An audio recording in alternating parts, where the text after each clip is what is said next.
I've mentioned to you at various times, I'm going to say it again, I was a rather awkward and shy teenager. So I went to sleepaway camp once and realized that this was not for me. How's Ellie's doing great. Ellie, thank God, is totally unlike his father and loves sleepaway camp. Nothing could make me happier than for him not to be like me. So that's just great. So camp wasn't for me. Last night, I do not usually leave my home on Shabbat other than to come here and then to go back home again. Last night, I found myself at the invitation of the director at Camp Seneca Lake for their Shabbat service. And I have to say that the experience was wonderful, complicated, I'll get there in a moment, fascinating at many, many levels. Part of me felt like a social anthropologist, having entered a remote and disconnected world of people, disconnected from the outside world, where they have their own language and their own symbols and their own references that would make no sense in the outside world whatsoever. Just fascinating to observe how they operate. Even their Shabbat service was pretty interesting, and I've seen some Shabbat services in my time. And just to see, what they included, what they left out, fascinating. What they included was a lot of songs from the 70s, 60s even. And in these songs, there's a sense almost of yearning, a sense of identifying with something strongly and trying to hold on to it with all your might because of an awareness that time pulls these things out of our grip. And so one listens to these songs, which interestingly were incorporated in a Shabbat service. And what strikes one is that here were some campers in the 70s and possibly 80s who have this very strong affiliation, and they're picking songs that they know from contemporary culture at the time, which describe their sense of love and devotion and belonging to this place, and a real reluctance to have to grow out of being there. Not wanting to have to become too old that you stop going to camp. And realizing the inevitability. And so, the one song that pops into my head is Joni Mitchell's, and the seasons they go round and round, which describes the inevitability. We're all going to get older and have to leave behind part of the joys of our youth. And it really struck me that this is Shabbat Devarim. So we enter the final book of the Torah. And at this point, the narrative of this path, this journey, almost completely stops, because it's come to an end.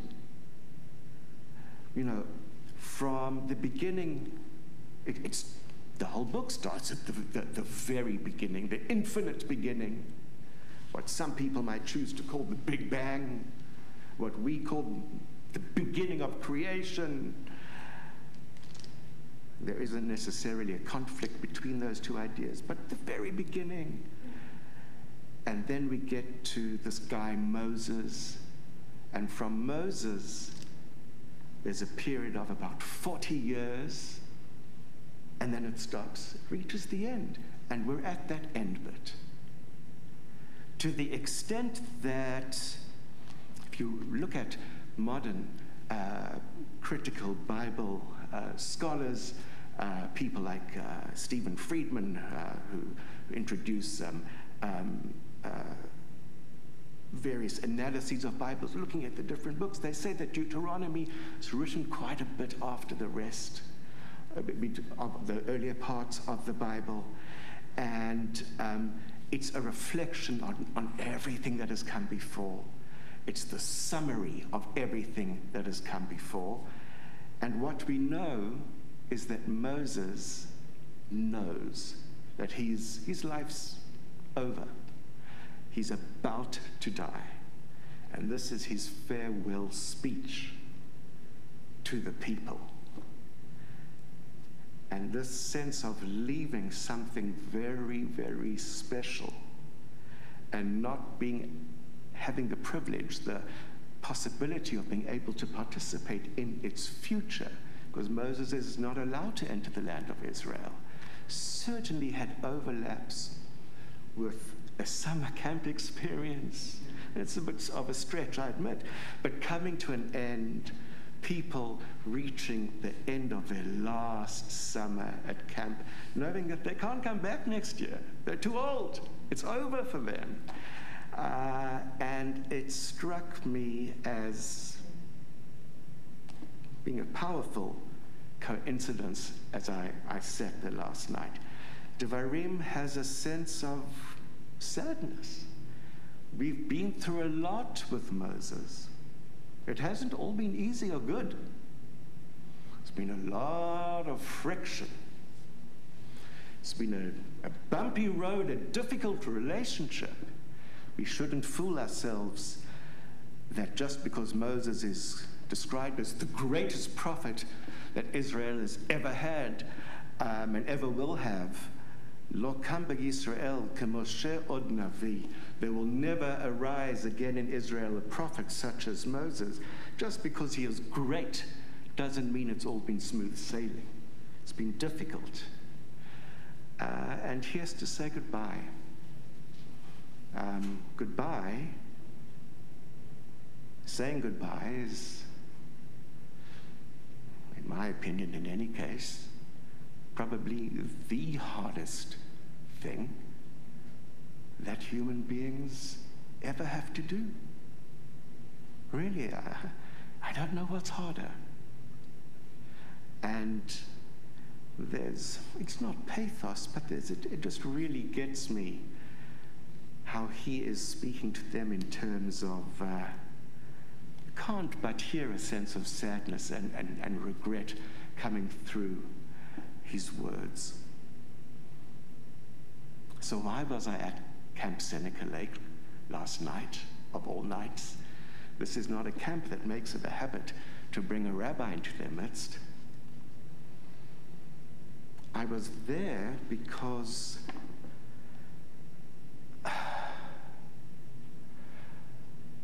of an unspeakable event that happened during the week that touched the lives of the Camp Seneca Lake community. 2 young women, Gillian and Lindsay Weiner of Washington, D.C., sisters something like between 2 and 4 years apart in age, who were campers at Camp Seneca Lake and who aged out of the camp within just the past couple of years, to the extent that all of the counselors at the camp there now were their friends. They grew up together in this camp. These 2 sisters died together tragically this last week. The family was renting a home at the beach on Long Island, and in the middle of the night, fire started, and 3 members of the family managed to get out, one of them even jumping from a 2nd floor window. And these 2 sisters couldn't make it. Their father, not that it makes any difference, but their father, who is the president of Washington Hebrew congregation, tried to go back in to rescue his daughters, and he couldn't make it. He couldn't get there. The fire was just impassable. And so these kids, whose lives in general are pretty complicated these days. Most kids' lives are complicated in ways that ours never were. More than 50% of campers on medication for emotional and psychiatric needs these days at this particular camp. The world's a different place. And summer camp still holds out the promise of being an escape from reality, an escape from the world that we live in. And yet this year, for the campers at Camp Seneca Lake, they were confronted by a very cruel trick of life that one cannot escape pain. That even in paradise, pain knows where to find one.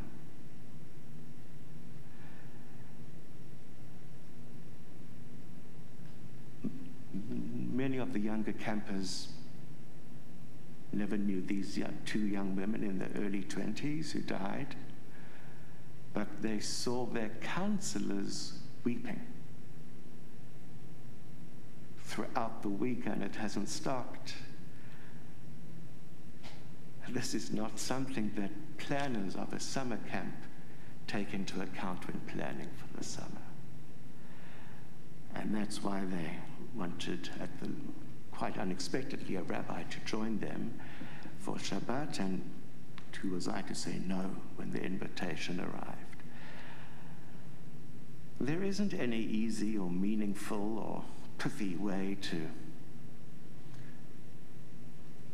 sum this up or where to end. We don't invite tragedy into our lives.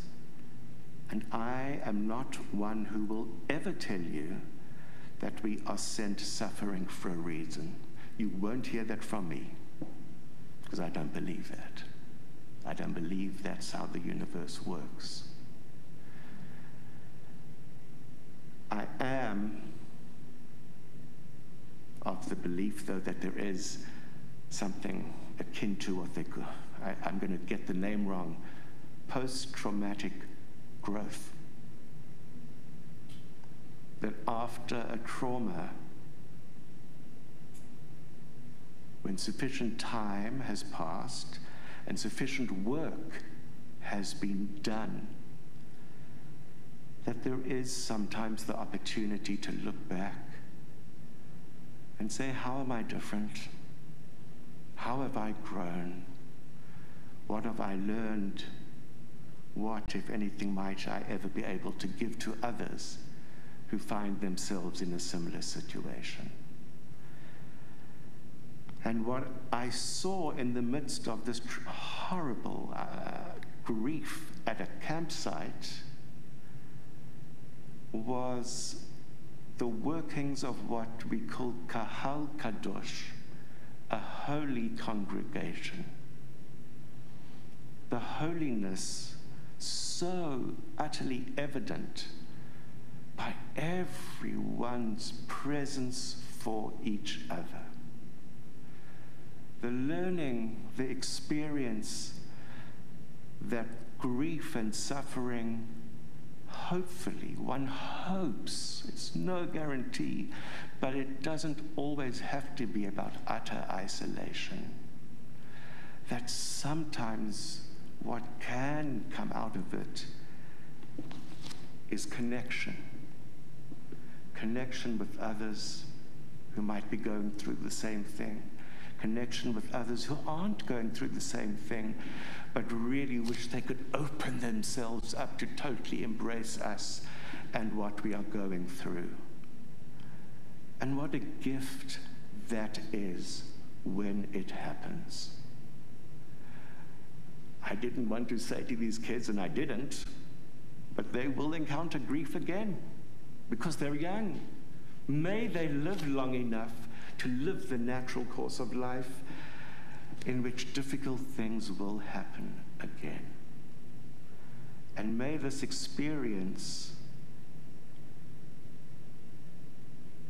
instead of haunting them, and how can it do anything but haunt them, may it form some kind of foundation for them of an idea and a memory of what community can do, what community can be, how it can be there with us, to hold us, and to see us through the hardest of times, so that we don't have to have the sense of going through them alone. I've recounted many times what Rabbi Jonathan Sachs said, one of the many things he said, that we as human beings are able to deal with almost anything as long as we are not dealing with them alone. And seeing this community operating last night brought it home to me that it's not just that community that operates like that, but that we too form and constitute a holy community that offers not only comfort in the midst of grief, but laughter in the midst of joy as well, without which we cannot live. And our community indeed is a kahal kadosh, for which I give tremendous thanks. Shabbat shalom. Please be seated. And my apologies, just one more word that I need to add to what I said earlier. Jacob Eckhouse, son of Neil and Sue, is one of the most senior leaders at Camp Seneca Lake this summer. He grew up with these two ladies every summer. He spoke and addressed all of the campers last night in a way that I just wish that his parents could have been there to see. What a blessing this young man is to them, to his camp community, to our community, and to any community that he will ever become a part of.